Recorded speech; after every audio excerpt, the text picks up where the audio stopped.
Continuamos acá en Brújula Internacional en este especial dedicado a la energía nuclear y a las armas nucleares, revisando un poco la historia, ahora con un especialista en el tema, el doctor Leancy Clemente, quien en reiteradas ocasiones nos ilustra acerca de este contenido que parece ser complicado hasta para los estudiosos del acontecer internacional, hasta para los que nos hemos adentrado al tema de las relaciones internacionales. No todos están inmersos en este contenido. Doctor Leancy, bienvenido a nuestro programa. Gracias por la invitación. Y hay una pregunta obligatoria. Cuando revisábamos la historia y veíamos en estos primeros bloques cómo se usaron las armas nucleares en la Segunda Guerra Mundial, posteriormente fueron adquiridas en la Guerra Fría por otros países, pero cuando entramos y revisamos la Segunda Guerra Mundial, Rusia en ningún momento entra en conflicto con Japón dentro de la Segunda Guerra Mundial. Vemos que Japón al final se rinde y sin embargo se da la explosión de Hiroshima en Nagasaki dentro del territorio japonés. La pregunta es, ¿por qué si ya existió una rendición por parte de Japón? Bueno, gracias por la invitación. Fíjate, el tema realmente es complicado, pero vamos a tratar de hacerlo como el nombre de mi columna, ¿no? Ciencia para todo. Vamos a hacerlo más, se puede hacer. Fíjate bien, este proyecto se llamó Proyecto Manhattan porque empezó en Nueva York. Así es. Luego se lleva para un desierto donde de la nada se hizo una ciudad y ahí se reunieron los más grandes científicos que estaban disponibles en el hemisferio occidental en ese momento, porque habían grandes científicos también, pero nunca pudieron salir de Alemania. El único gran científico que, a pesar de ser quien impulsó la idea de construir una bomba nuclear y que no participó, fue Albert Einstein. Él se negó a participar ahí. Y entonces eso lo dirigió un profesor de la Universidad de California de apellido Oppenheimer. Ahí estuvo Enrico Fermi, eso era lo que era un Dream Team, por ponerlo de una manera. La inversión fue de aproximadamente $2.000 millones. Hay que verle la cara a $2.000 millones en el año 44-45, ¿no? Ok, el escenario es ese. Japón estaba liquidado totalmente. Lo que se estaba esperando no era por la rendición, sino por la rendición incondicional, porque estaban negociando si su emperador se rendía o no se rendía, que era una cuestión, un punto de honor de ellos que tenían esas discusiones. Para mí, ahí hay 4 enfoques de por qué se lanzó esa bomba nuclear que no se debió haber lanzado. Ojo con eso. Por esas mismas condiciones con que tú abriste la conversación, estaban rendidos. Pero para mí hay cuatro razones. Una, después que se hace una inversión de esa magnitud, si $2.000 millones traído a dólares actuales, estaríamos hablando de $50.000 millones. Después que se hace esa inversión tan grande, habrá alguien que querrá ver si realmente eso funcionó o funciona. Razones económicas. Razones militares. Los militares de los Estados Unidos querían estar seguros que ese nuevo dispositivo bélico que le estaba proporcionando el Estado, querían estar claros de su magnitud, de su efectividad. Razones militares. Razones financieras. ¿Cómo le justificas tú a los contribuyentes?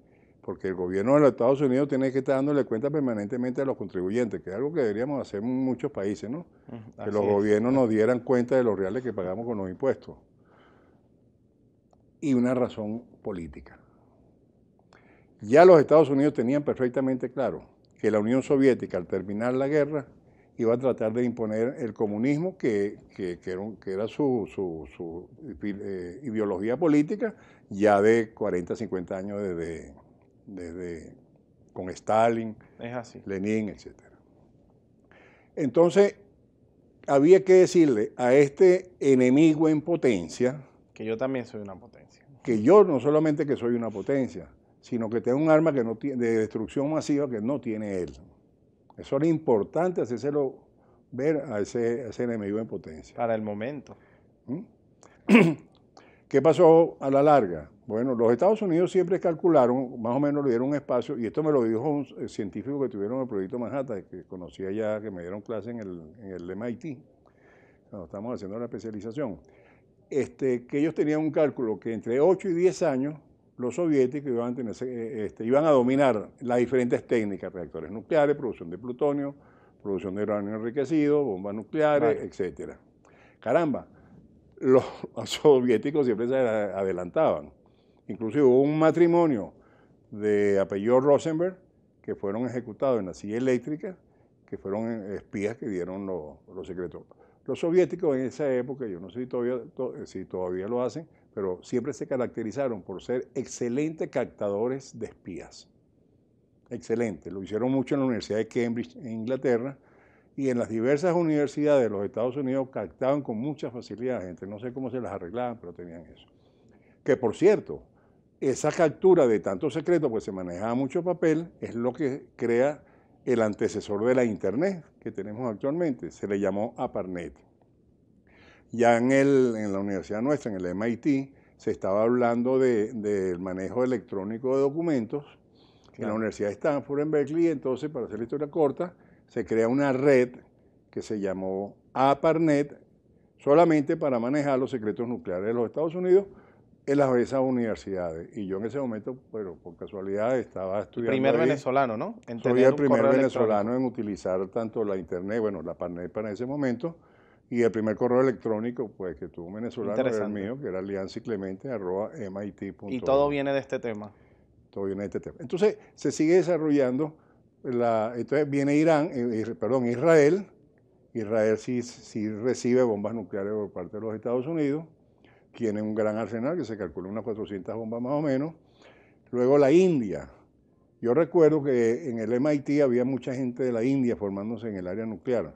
Y la India logra dominar, ayudado un poco por Inglaterra, y hace sus bombas nucleares, pero acuérdate que una vez que hubo la disolución de aquella gran India y se crea Cachemira, Pakistán y la propia India, hay un problema secular entre Pakistán y la India por Cachemira y entonces crearon una bomba nuclear para Pakistán también. Bien, doctor Leanzi, nosotros tenemos que ir al corte, pero vamos a dejar en el aire ese recorrido por lo que fue la adquisición de armas atómicas durante la Guerra Fría con usted, que es un especialista en el tema, además que nos dice el primer venezolano en tener correo electrónico, que además es un dato interesante, que todo venga de allí, del tema nuclear. Ya regresamos con más de Brújula Internacional en este especial de energía nuclear.